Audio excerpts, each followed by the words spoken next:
What's cracking, pimps? What's going on? And welcome to episode 36 of the Mac Daddy Seminar. As always, I'm your host, Taylor Dunn. And first off, I just want to kick things off today by saying I appreciate the support that you guys are giving this podcast. So many people are starting to subscribe and like the page and, all of that stuff. And I really appreciate it. And that's what helps this thing grow. That's what made things like this happen. Made the lights a little bit better. Pretty soon I'll stop looking like a fucking telemarketer and I'll actually get a real microphone, maybe a better chair.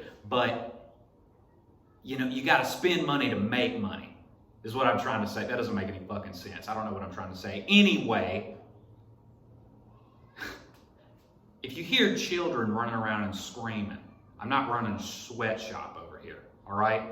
I swear.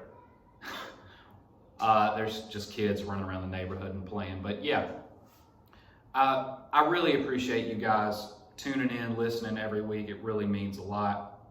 With that being said, today we have another segment of the Quarantine High School Reunion. As most of you know, I talked to somebody that I haven't spoken to in years that I went to high school with just because we're stuck in the house.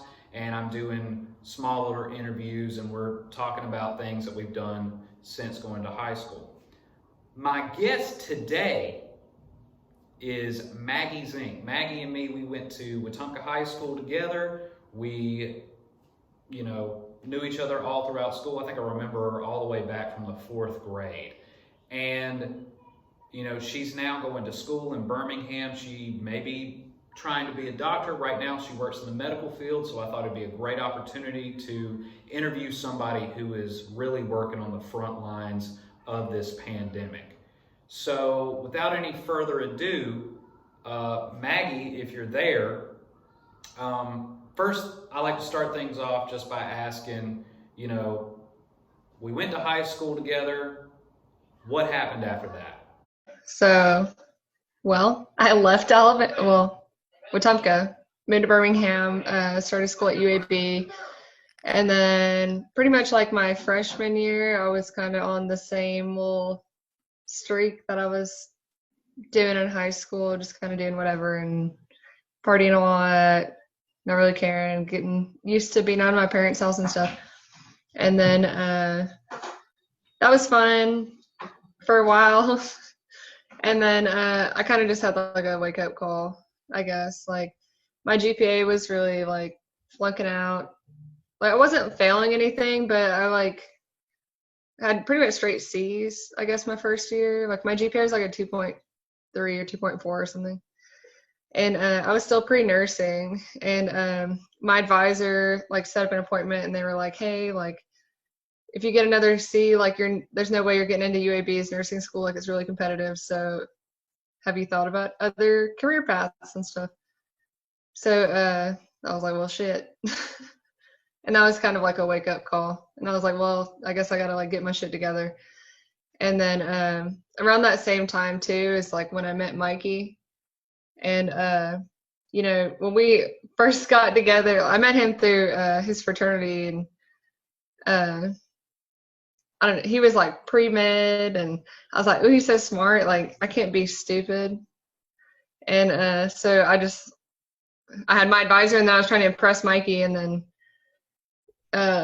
just kind of got my shit together, honestly. And then I never got another C, and actually started caring. I stopped hanging out and associating with people that were not helping me. Yeah, I know what you mean. Yeah, I mean, I met new people, got new friend groups, and just kind of started to wake up a little bit and realize what was important to me and my goals and things. Yeah. And then oh, go ahead. I'm sorry. Oh no, that's pretty much the basics of it. So I pretty much did the same thing. We graduated, and all I was thinking about was, I'm going to be a comedian. I'm going to be a comedian. And I didn't know anything about it. And when I started going to open mics, which is maybe a month after we graduated, I did a lot better than I should have starting out. So whenever, like right around that time, I talked to a couple of schools my senior year, but the one that showed me the most interest was Huntington. And they gave me a grant because our senior year, my GPA jumped from like a 2.1 to like a 3.7 because That's awesome.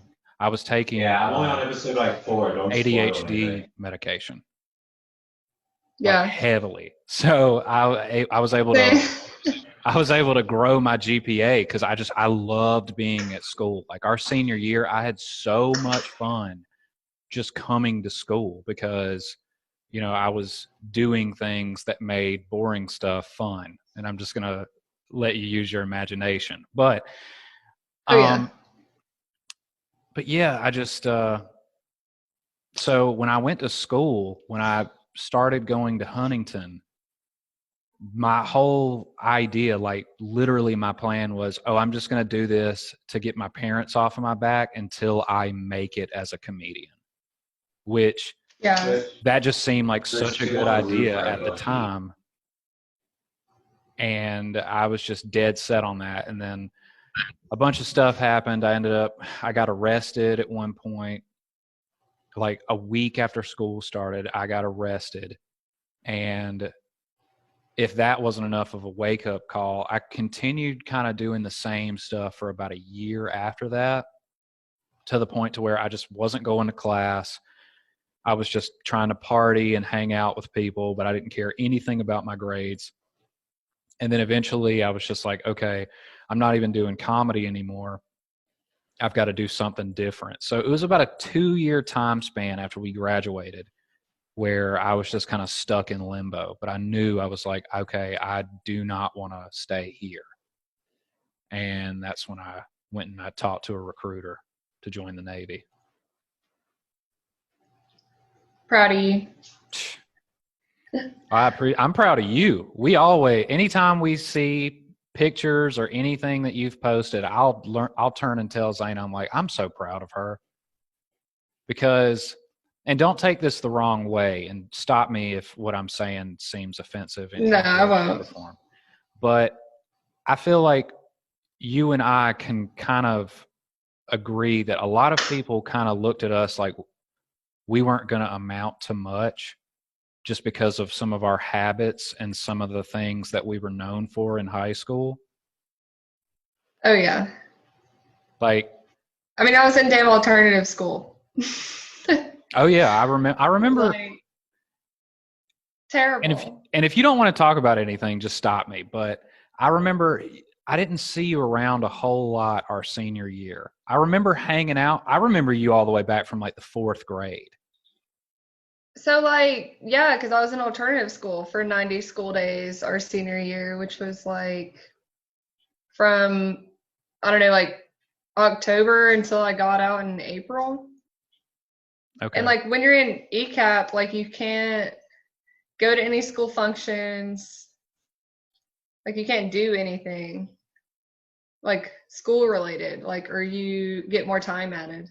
Yeah. So like everything that I was doing like in school was just like completely halted.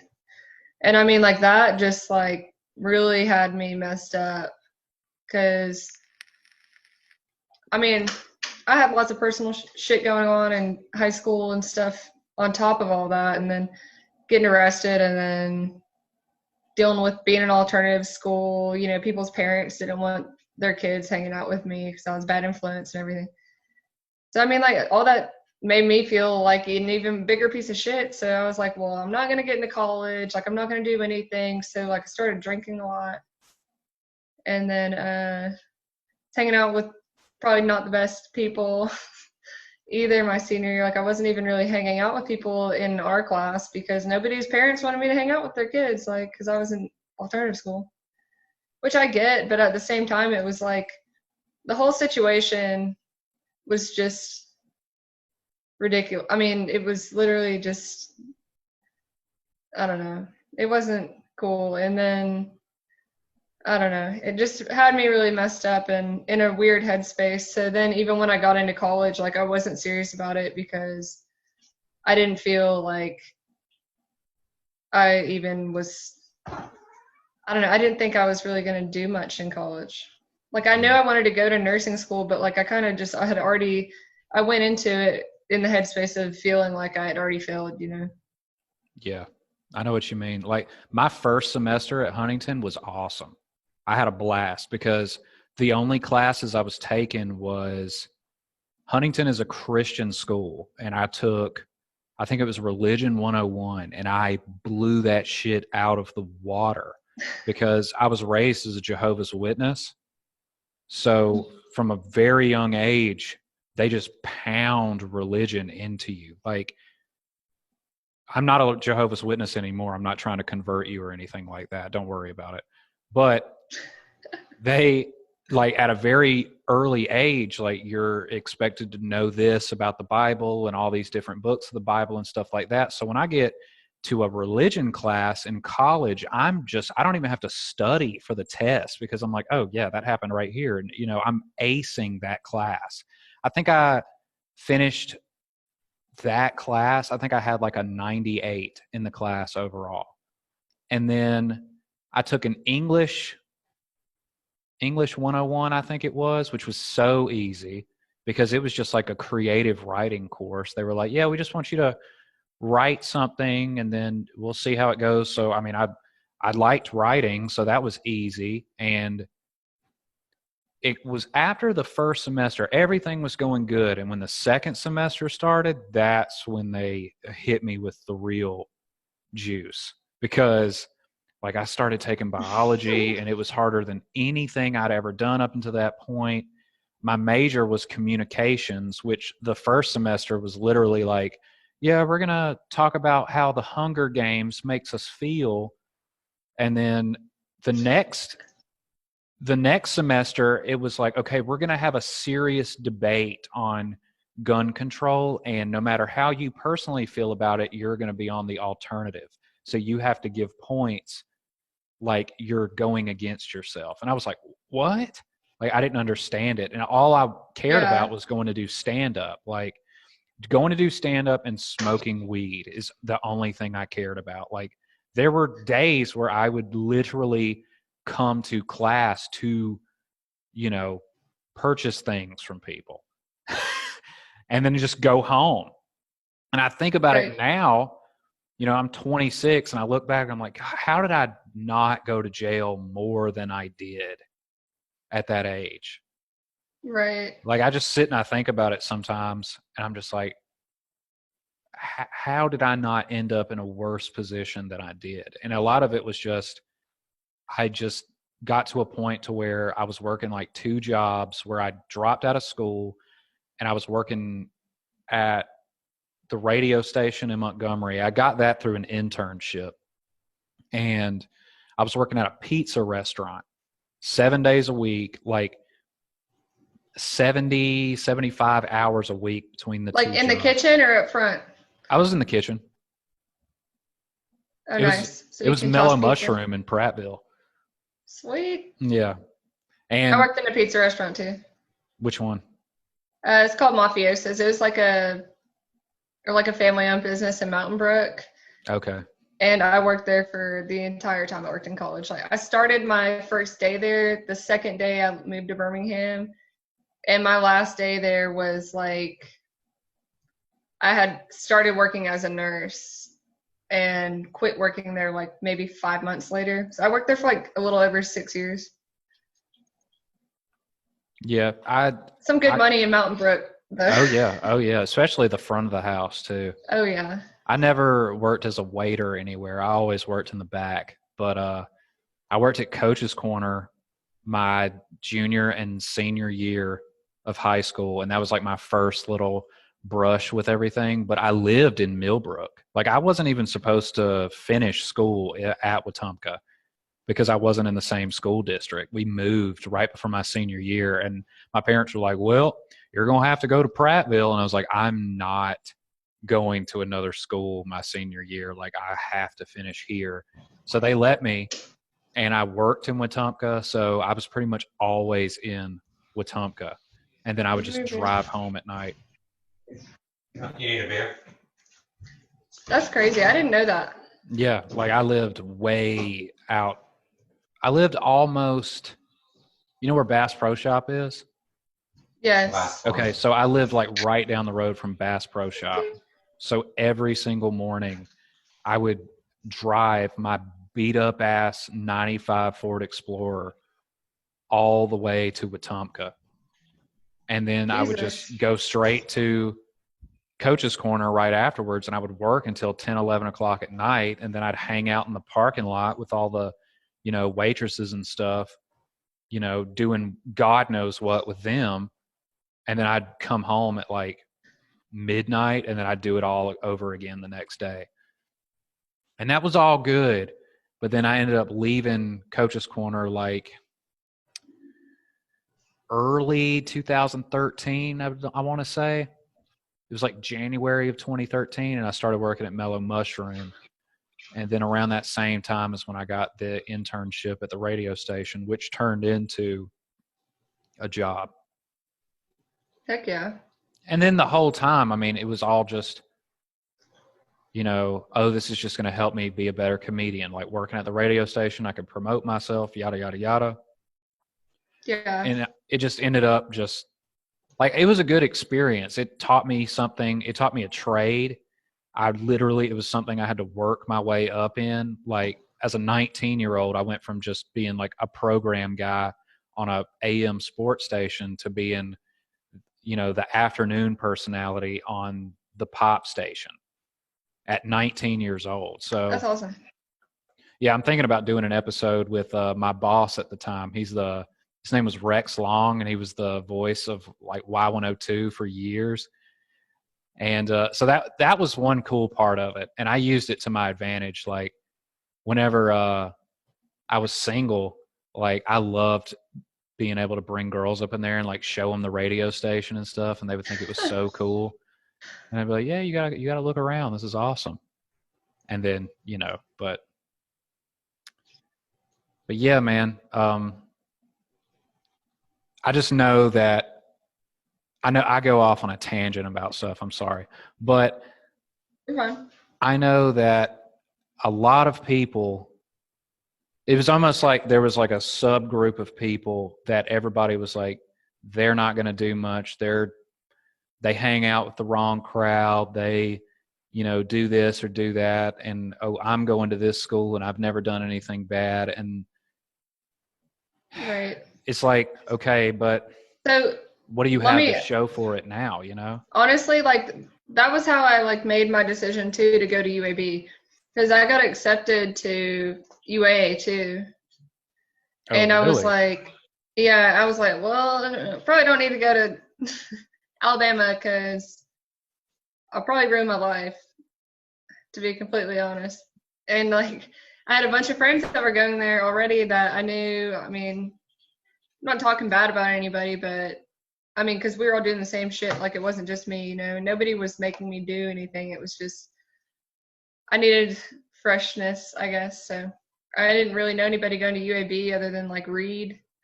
And like, he left after like the second semester. So I made all my own friends. And I think that was a big part of me going to UAB, was just kind of like getting a fresh start and kind of just away from everybody from Wetumpka. Yeah. Once everybody started kind of dispersing, like people like from our class, once like everybody started spreading out, going to school or starting to work, like, Zaina was in the grade below me, and I knew a lot of people from, the junior class when we were seniors. So I stuck around and hung out with a lot of them. And then it was just kind of I was like, oh no, I'm that dude that's hanging out with the junior classmen. Like, what am I doing? I'm that nasty old guy who's hanging around people that are younger than me. What am I doing? Even though I was only 19 years old. But You're still, right. like, I didn't want to be that creep. Like, didn't he graduate last year? Like, I didn't want to be that guy. So that was kind of the thing that got me. Like, I was like, I've got to get out of here. I don't know what I'm going to do. And I tried to join the Air Force for like 3-4 months before joining the Navy, but the Air Force wouldn't take me. because I had a misdemeanor on my record. So I spent like 3-4 months just spinning the wheels, just, writing these acceptance letters about what I did wrong and how I won't ever do it again and all this stuff. And they were just beating around the bush. So I went and I talked to the Navy, and they were like, "Oh, we can get you in this week." Like, it was not an issue whatsoever. And originally I wanted to It's go, crazy. I wanted to go in to do something like the medical field. I wanted to be a corpsman, but they talked me out of it because the advancement rate for corpsmen is so terribly low that it's just such an overmanned rate that they can barely promote anybody. So they talked me into being a logistics specialist, and I wouldn't say that I enjoy it. I like the extra things that being in the military entails. Like, it's given me the opportunity to leave the country. Like, I've gotten to go to Spain. I've gotten to go to Guam twice. I've been to Hawaii through the military. And our first duty station, we lived in Gulfport. So we were only like 3.5, 4 hours away from Alabama the entire time, which was really nice, being a young couple with a small child. Like, she was born like right after my first deployment, and just being that close to home really helped out. So we're here now. We just got here in September, and we love it out here. It is so nice. Like, I believe it. I'm trying to get out of Alabama like ASAP. it's not as hard as people make it out to be. Like, No, it's not. I mean, the only reason I'm sticking around for now is I'm trying to finish up my master's degree. So I graduate in August, and then I don't know. I was contemplating like working at UAB, like if I can get a job there and kind of just like get my like grounds for a couple of years at UAB and then go. Because I know it would look good on my resume to have like some experience at UAB as an MP before I dip out. But UAB pays for my school, so see, like they pay 100% of tuition, so I'm trying to stick around at least for that. Oh yeah, That's I pretty don't sweet. blame you at all. No, if I was set up like you, like, I was going to school for something that you really can't use. Like, what can you use a communications degree for? Because that was my major. I was like, well, I like talking to people, so I'll just go to school for communications. And it's like, I don't know what you can even use that degree for. What you do, you have to have a degree to do, Yeah. And I think a lot of people, like, I feel like it's pushed on people so much, like, you got to go to college, you got to go to college, you got to go to college. Well, depending on what you want to do, you may not need a degree to do that. Now, if you want to be in the medical field, absolutely. If you want to be a lawyer, absolutely. But Yeah, I totally agree. I don't know. I feel like some people, like, joining the military, I was able to learn a trade. Like, doing logistics is, I never in a million years thought I would be able to, audit money and things like that. And now, or any type of business management skills. And now, I know how to do that stuff. And it's on a different scale. It's with, the military, but still, it was able to teach me a trade. So, and all in all, I'm still, pursuing a dream. Like, you want to, like, what's your end goal? I don't know. Like, I love being a nurse, and being a nurse practitioner will be awesome. I don't know. Like, I might get my doctorate and then, I don't know, like, open a practice. But the only thing with like that, like, that's so complicated to like open up your own practice. I would need like so many people on hand. There's a lot more liability. So like, I'm not sold on that. I like what I'm doing now. Like, I'm not 100% like what my future goal is. I could see like doing nursing for a couple more years and then doing, being a practitioner for several years, maybe until I'm like 50, maybe I'd like to teach college, like nursing pharmacology or something. I'd enjoy that. But I'm happy in like the field that I'm at. And like there's so many different ways that my career could go with nursing. Like there's a lot of options. Stop it. Sorry, my cats are fighting. I was about to say, is that a cat or a baby? Cats. But I don't know. Like I don't know why they're being like this. They're hissing at each other. But but I don't know for sure what the end goal is. Just doing what I'm doing right now is great. Like I love working in the emergency department. It's like fast paced. There's a lot going on. And oh my God. It's all good. And I don't know, it's like lots of adrenaline to be shared in the ER, which I mean, I'm about that, and like just the fast pace and the being in the middle of the drama. I just love it. And like helping people is awesome. Now, you can stop me if we're not supposed to talk about it or anything, but how is like what you do, how is that affected by what's going on with the whole pandemic that's happening right now? So, I mean, there's a national shortage of PPE everywhere. I'd say that like, I don't know, it's like, gotta be careful. It's not much has changed yet. The censuses have been down in hospitals everywhere. So like people are seeing less patients because people aren't going to the ER for like their chronic toe pain. Right. You know, so like when I started, there would be like, I would come into work, there'd be like 50 people in the waiting room.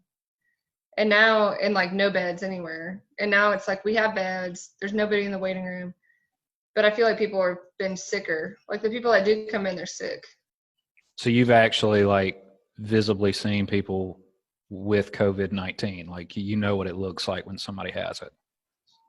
Yeah. And it's scary, I'm sure. It's no joke. Like, I don't know, it gets on my nerves when people are saying like, oh, it's just the flu and people are dying more from the flu. I'm like, well, more people are getting the flu, and like we don't know, there's not enough information about COVID yet to like really, for people to be backing all their damn conspiracy theories and saying that it's all a plot against the president and the economy and all kinds. This is Scraggle. She's being evil.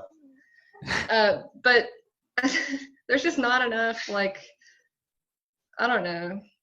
Not enough is known, but I will say, like, it's scary, like, especially for people who have underlying conditions or asthma or COPD, heart failure, that kind of stuff.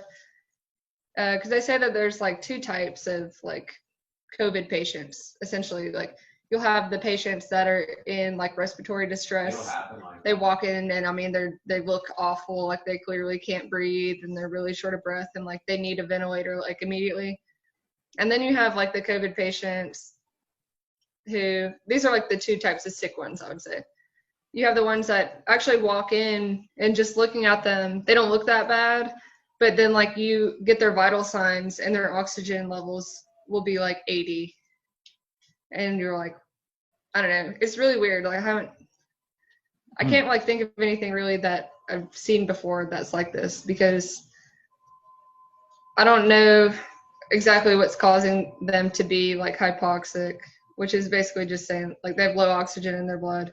But they're not, like, they're not exchanging their oxygen correctly. And so they'll come in 80% and then they just tank like you'll be talking to them and they're fine. And then like 10 minutes later, they're like, need a ventilator. Right. Like, it just happens really quickly. So like most people are fine, I would say, and we can discharge them or whatever. But like when people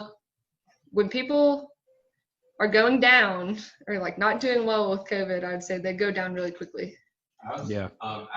There's not a lot of like room for, I don't know, like they need immediate care. Yeah. And if they're not close to a hospital, see, that's the issue with Alabama is like, I mean, even in Wetumpka, like how far away is the nearest hospital, you know, in some parts of Wetumpka, Yeah. they might not make it to the hospital. And that's why it's such an issue. and like why Alabama's death rates are projected to be so high, because most people probably aren't going to make it to the hospital in time. Yeah, and Once a they lot of start going people, down, they're probably going to go down pretty quick. like I was one of the people that was skeptical about it when the reports were just coming like from China, like it really hadn't hit the mainland yet. But Zaina was watching the news and she was like, "This is about to be bad," and I was like, "No, it's not.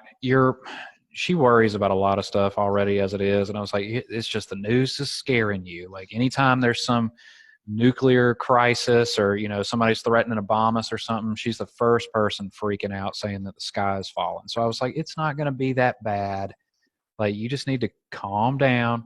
And then it was like overnight, because I went to the Comedy Store in La Jolla on March 11th for a show, and I went home that night. Everything was good. I woke up the next day and it was like, "Hey, we're shutting everything down. Everything is shutting down." And I was like, "Wait, what? What?"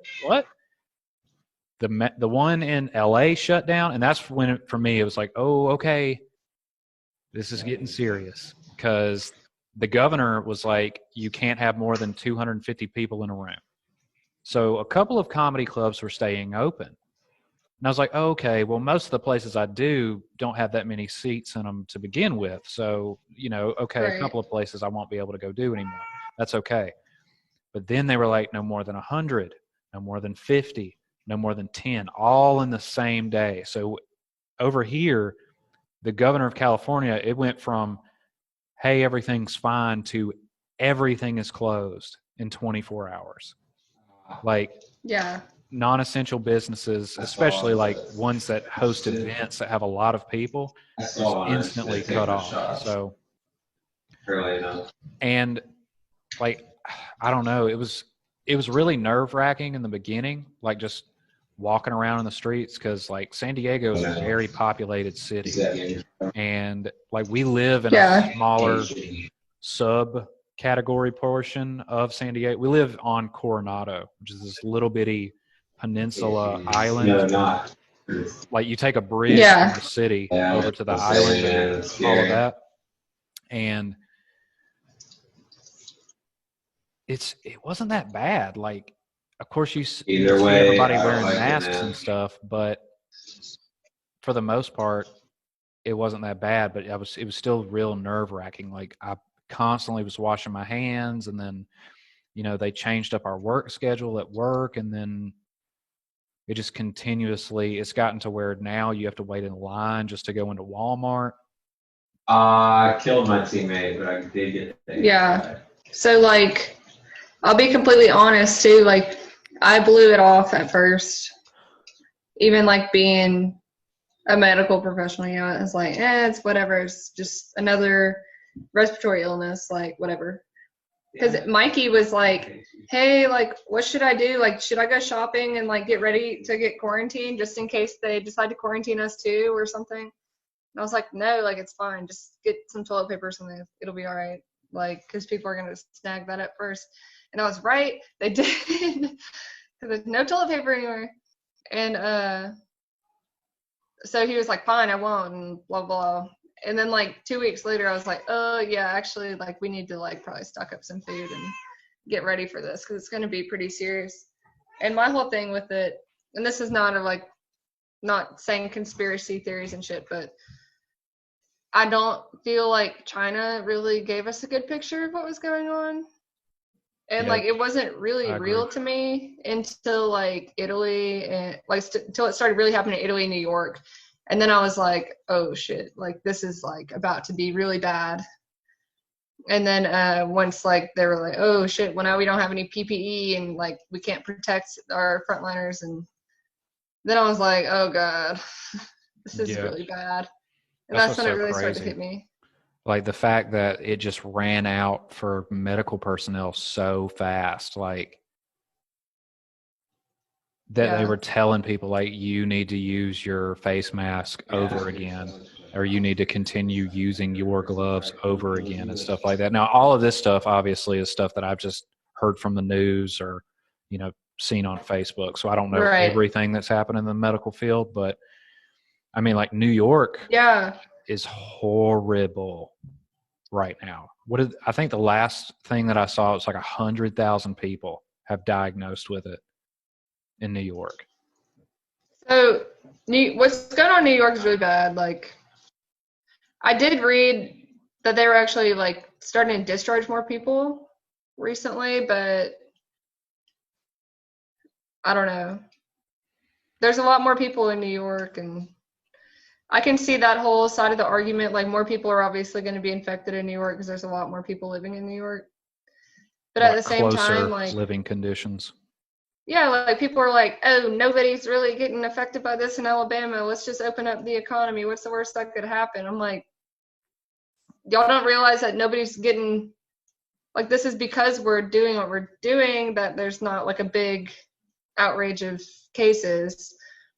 But I'm like, that's fine. Like, y'all go out and do your thing, but, you know, go tell your grandma and your mom or whoever that you love them, because most people in Alabama, even, you know, like, you have like the whole like Bible Belt, everybody is obese. So like pretty much everybody's got high blood pressure and diabetes and like heart failure and other stuff. So there's like three people, like illnesses right there. Even just the obesity alone, like if you get COVID, you're probably screwed.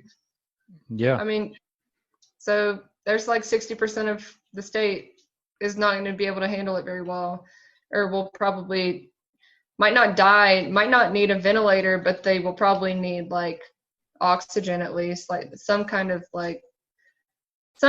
medical treatment, you know?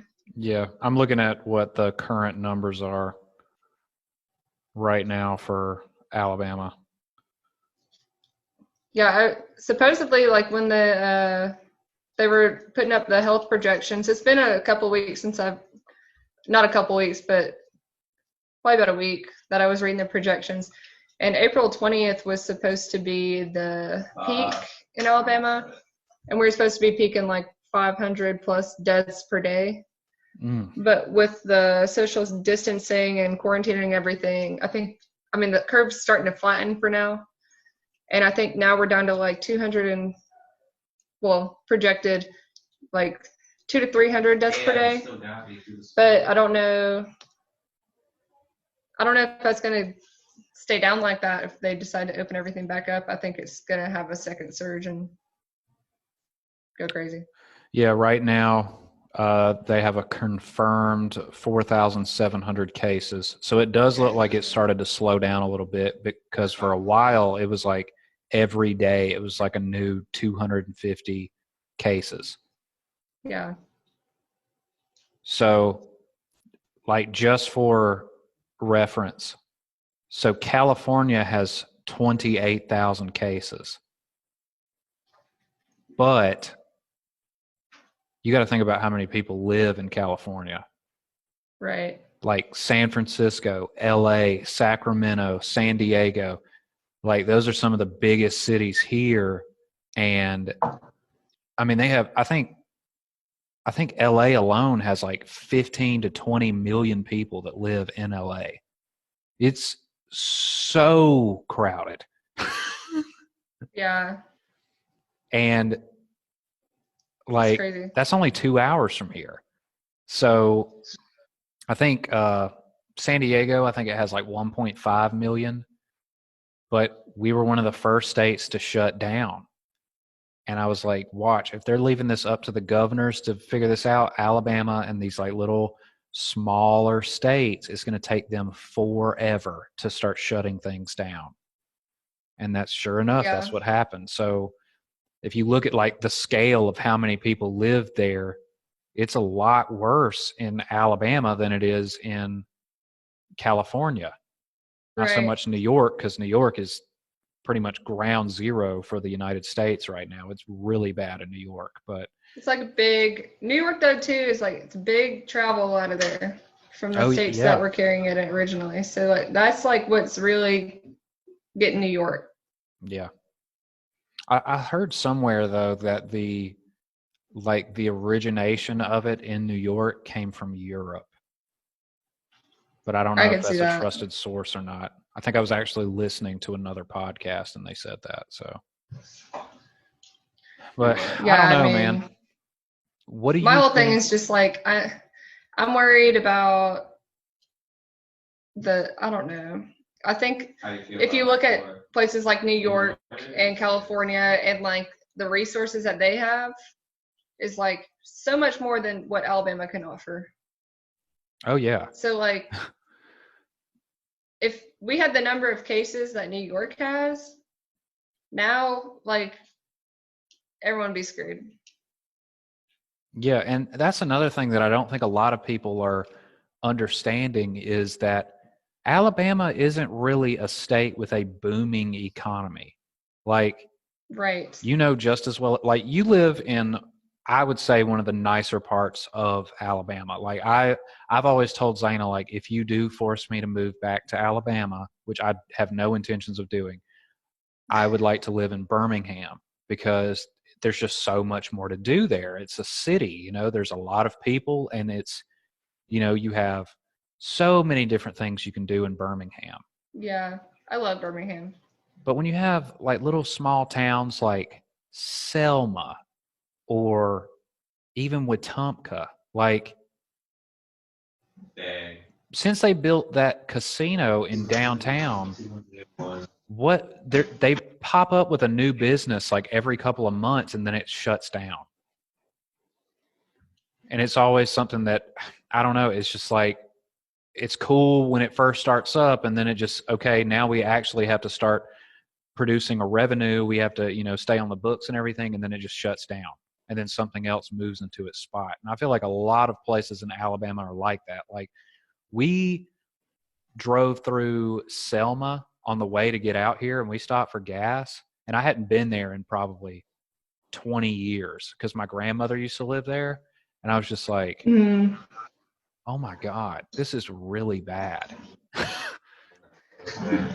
It was just so, and that's I guess the point I'm trying to make is like, 18. the longer it's going on and they're doing social distancing and nothing is allowed to open, that's just crippling the economy.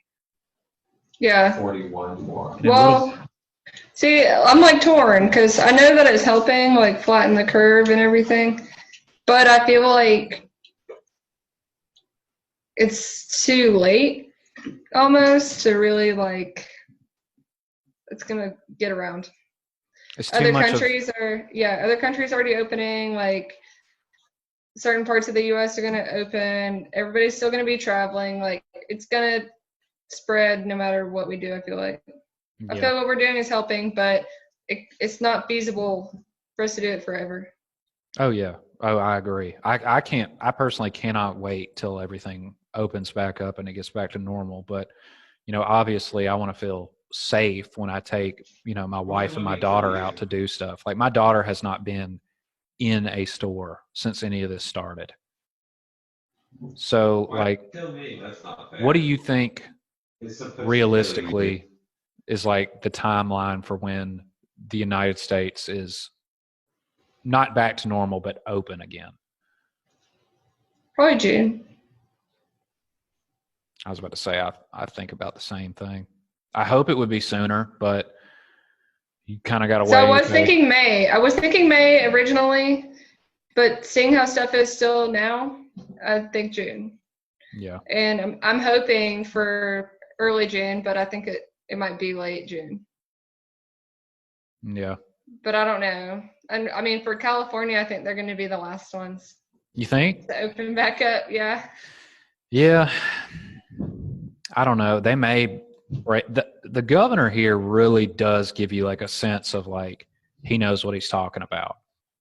Yeah. Like, I don't No. know. Like, it's just something about the way he, you know, presents himself and the way that they've talked about it this whole time. It seems very organized. And they're not in the middle of a press conference blurting out like, you know, books of the Bible and like in Deuteronomy 6:13 it says, like, when I saw the governor of Alabama do that, I was like, what the fuck is this woman doing? Like, we're supposed to be having a press conference on public health, and she's like, if y'all better stay Right. inside or they're not going to have football this season. Right. Well, it's not a joke. Like, at all. And I mean, that's a real possibility. Like the idea that we're going to have college football this season is almost slim to none, because the springtime is when they do most of their practicing. Yeah. You know, like even Nick Saban said, I don't know how we're going to do a season if we can't do spring training, because that's when all the fundamentals are taught. And we're talking about this not They're being doing it over till virtually. June. Yeah. Well, yeah. You know, like Zoom meetings. I don't, yeah, they can go over playbooks and stuff like that, but I just don't see. And that's another problem. They were talking about it on ESPN. What do they do if, let's say Clemson Gets hacked. Well, not that if it gets hacked, but like, let's say one part of the country, they're like, oh, we're good to go. We don't have any new cases. Everything's open back up. Everybody's going back to school. Well, let's say that happens in Clemson. That happens in, where's Clemson? Is that North Carolina or South Carolina? Isn't that Florida? I don't look. I'm not football. Okay. I've Okay, never been we'll just say sports. for the sake of the conversation, we'll say Florida. Okay. So let's say Florida's like, oh, we're good. Everything's good. We're opening the school back up. We started training. So they start training, but Alabama's numbers are so high, they can't open back up until 2 months after Florida did. Are they still going to be expected to play each other come October? Like, Yeah, it's not really I fair. don't know. Yeah, I don't know how it would work, because, I mean, it really gives them an unfair advantage. But Yeah.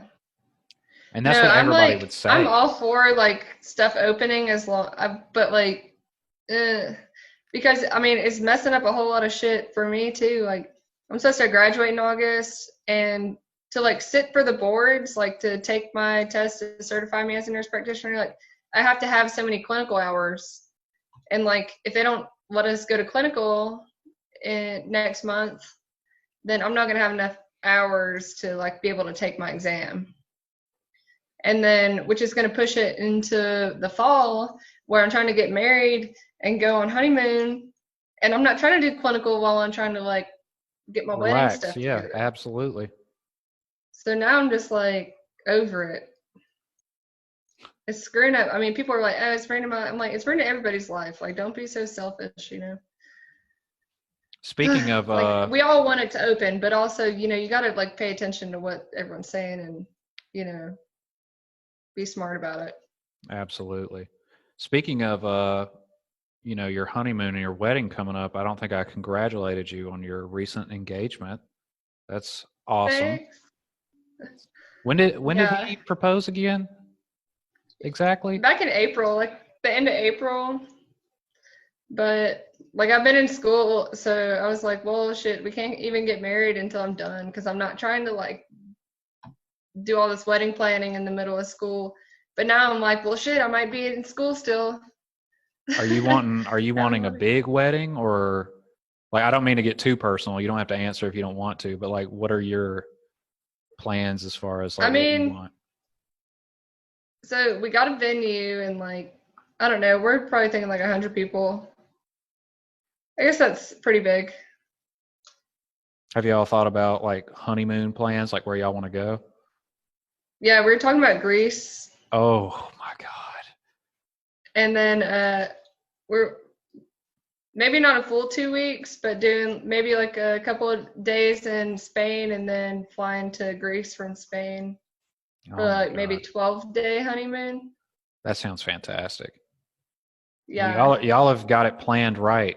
I try to tell everybody, I'm not like saying like I'm the marriage guru or anything. I'm not, but being in the military, I'm around a lot of young guys who are like talking about getting married and stuff. And they're like, you think I should do it? And I'm like, I mean, you can if you want to, but the main advice I can give you is do not spend an ungodly amount of money on the wedding, because the wedding is so stressful. Even the day of is like so outrageously stressful. Like me and Zaina were already married on paper like 2-3 weeks before our actual wedding day. It's literally for the people that are coming to see you. Like, you and him know you want to get married. You'll probably get your legal documents signed either right before or a couple of days before the ceremony. So you're going to be legally married. You're just doing it in front of everybody and making an event out of it. And it's nice for pictures and things like that, but people will spend thousands and thousands and thousands of dollars on their wedding. And I just feel like the whole thing was a blur because, and even Zaina will agree with you, like, first of all, our photographer dropped out the day of the wedding. It was my cousin. Oh my God. Yeah, it was my cousin who I still have not spoken to this day because I'm still so mad about her doing that. She told my grandmother, who told my mom that they were canceling. The day of, like, we're putting our tuxes on, and I'm like, hey, is she here yet? And my mom walked in and she was like, hey, I need you to sit down because I got to tell you something. And she wouldn't tell my soon-to-be wife because she didn't want to upset her. Hey, we can still. So Oh my God. I had to scramble and get somebody to take our pictures. And luckily we got somebody there. Like, they were like, I have my camera in my car. And I was like, will you please just take our pictures? Like, we'll pay you for them. We don't have a photographer. And they ended up really good. And they ended up giving them to us for free because it was a family member, but still stuff like that's going to happen. It was everybody. Our wedding was outside. We had it at Jasmine Hill Gardens, and the forecast said rain all day. They said it was just going to pour rain. And we had an outside ceremony, and Zaina was freaking out. Her whole family was freaking out. We're like, what are we going to do if the bottom falls out right in the middle of our ceremony? And luckily, it was like a perfect, like, opening of just beautiful sunshine right over where we were for our very short ceremony. Our ceremony was probably 3 or 4 minutes long. It was very, very short. And a lot of that is because of the asshole preacher that we got to marry us. Yeah, I'm not going to say his name. I'm sure he doesn't watch podcasts or anything, but I'm sure somebody probably knows him or it's their grandfather or some shit. But I didn't know who the guy was, and I just kind of let Zaina's mama pick it out. He was a judge, and she was like, yeah, he's going to marry y'all. And then we're standing at the back of the little area where we're going to have the ceremony, and he's like, where is the marriage certificate? He kept asking me, where is the marriage certificate? And I'm like, dude, we already signed our marriage certificate. Like, that's done. All I need you to do is go up there and say the words. And, you're just for show. We're not actually signing our marriage certificate today. And he was just like, well, then why am I even here? And I'm so angry right before we're about to get married. And I'm like, because we're paying you. Mike, your food's here, I think. That's ridiculous.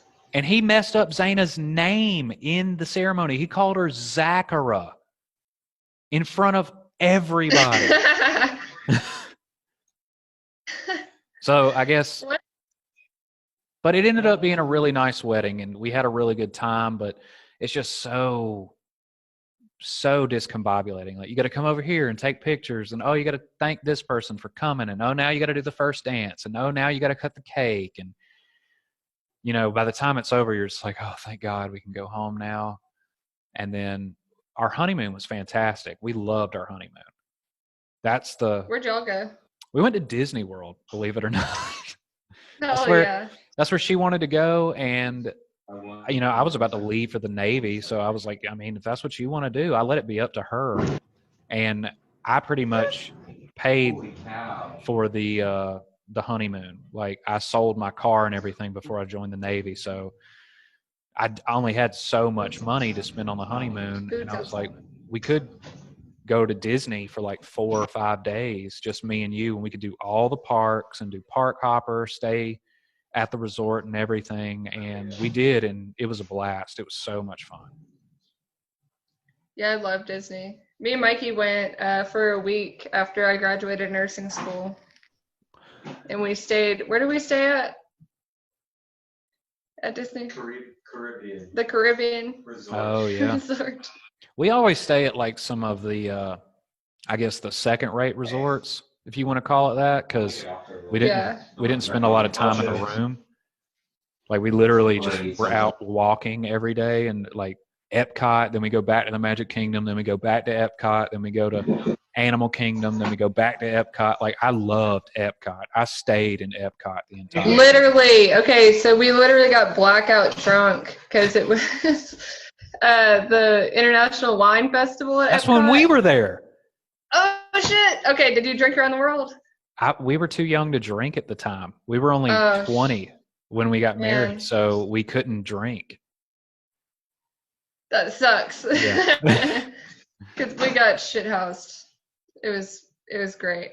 Well, when we went back, we went again for Lily's 3rd birthday, and we had a family member come with us, and they like were able to. We obviously it was more for her because it was her birthday celebration, but we had them watch her one night, and me and Zana went to Epcot, and we got shithouse drunk, which it was fun, but I mean, once you've drank in like Spain and all over the world and stuff, it kind of is, it's just not as much fun. Yeah. That sounds amazing. Yeah. Well, hey, I just got my dinner from this DoorDasher. Okay. Hey, it's all good. I'm glad I got to talk to you. Yeah, it was good catching up. It was good talking Be to you. doing good. I miss you. Yeah, miss you too. Y'all take care of each other, okay? Definitely. Yeah, Y'all I'm take proud care of you. You keep Proud of you. pushing. Keep pushing on that degree and everything, and I hope it all works out for you. I'm rooting for you guys. Oh, rooting for you too. All right, Get your y'all have a comedian good one. Okay. Y'all have a good All one. right. Thank you again so much, Maggie, for sitting down with me and talking. I understand our stuff got cut a little bit short, but that's okay. Look, I understand people got lives they got to live, so I 100% understand. Once again, it was really fun talking to you, and you know, I'm wishing the best for you and Mikey, just like I said in the video. I hope you guys get married and you know, have a great time and y'all have babies and whatever. Anyway, if you want to be a guest on this podcast, let me know. Reach out to me. Hit me up in a DM, something. Let me know. Don't just assume that I'm going to reach out to you and be like, hey, you want to be on the podcast? Even though I've done that with some people. Let me know if you are interested in doing it. I've got a couple of people lined up and, you know, we're still going to do it. It's all good. Yeah. And now it's time for our favorite segment, and that's Alabama for you, with host Taylor Dunn. Before the end of the episode today, there's one thing in particular that I just had to bring up because it's brought me so much grief over the past couple of days. As most of you who listen to this podcast are from Alabama or the surrounding areas, most of you have probably seen something like this. This is known by many names. Some call it a blessing loom, some call it a money circle or a gifting circle, or what it really is a pyramid scheme, a Ponzi scheme. Everybody that is running these things is breaking the law. I have been going on a crusade through Facebook, trying to tell these people, like, hey, just so you know, what you're doing is illegal. It's illegal. Like, and all you have to do is go on Google and type in money circle, blessing loom, anything like that. And the very first things that will pop up, it will tell you it's a scam. Now, I'm not an expert or anything, but that's a fucking red flag. I don't have anything to gain from telling you, hey, you shouldn't be doing that. I'm not jealous that you made $800, $1,600, $2,000, whatever. Honestly, I could give a fuck. I'm glad that you're on the come up. However, you're doing it by illegal means. You're scamming people. And some of the people that you're telling this don't care. You're showing them the evidence. You're like, here is someone who went to jail for doing this. And they're like, oh, it ain't gonna happen to me. Well, believe it or not, just as easy as it is to look up what a Ponzi scheme or a pyramid scheme is, it's also that easy to look up the number to the Alabama Better Business Bureau. Yeah, they accept phone calls from people who want to report online scams. I tried to tell y'all, man. I tried to tell y'all. It pops up every couple of months. Christmas time, right after tax season, or right after everybody gets a stimulus check. Because people know, hey, I have money to burn. It is so simple.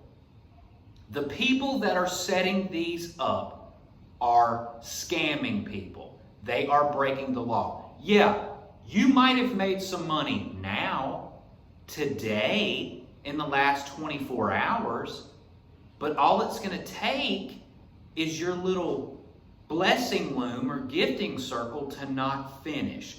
And then somebody that put $100 in that loses that $100, they're going to be the people that call the number and report you. And when the IRS is knocking on your door, or the FBI or the police, and they're knocking on your door and they're going, hey, you're going to jail. I need you to get dressed. What the fuck's going on?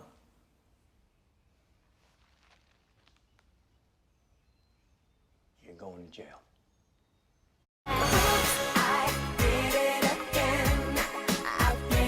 Guess what? That's it. You're going to jail, baby. I tried to tell you. I tried to warn you. So many people are trying to warn you. We just don't want to see you go to jail for being ignorant, and that's what you're being. But hey, you can't help everybody, man. I'm doing all I can. Letting you know, like, hey, everything you're telling people is a scam. And people are still doing it because people don't research anything. It blows my fucking mind, man. I'm done talking about it, okay? But when you go to jail, I'm not going to feel sorry for you. So, all right, guys, that's it. That pretty much wraps this episode up. I know we covered a lot, but if you finished all the way to the end, I appreciate you sticking around and listening to the whole thing. It really means a lot to me that you guys are showing so much support right now. I understand everybody's in the house bored, and I'm just doing what I can trying to entertain people. So I really appreciate you guys listening. If you like this podcast, the Mac Daddy Seminar, go ahead and click that subscribe button. Go ahead and give it a like, leave a comment. All of that stuff grows this podcast exponentially, okay? Whether you're listening to it on iTunes, Spotify, watching the video podcast on YouTube, absolutely everything helps. I'm telling you guys, this thing is only going to get bigger, but you guys are the fuel to make this rocket go to the motherfucking moon. Okay? You get what I'm saying? As always, I appreciate you guys listening, and I will see you guys next week. Y'all take care.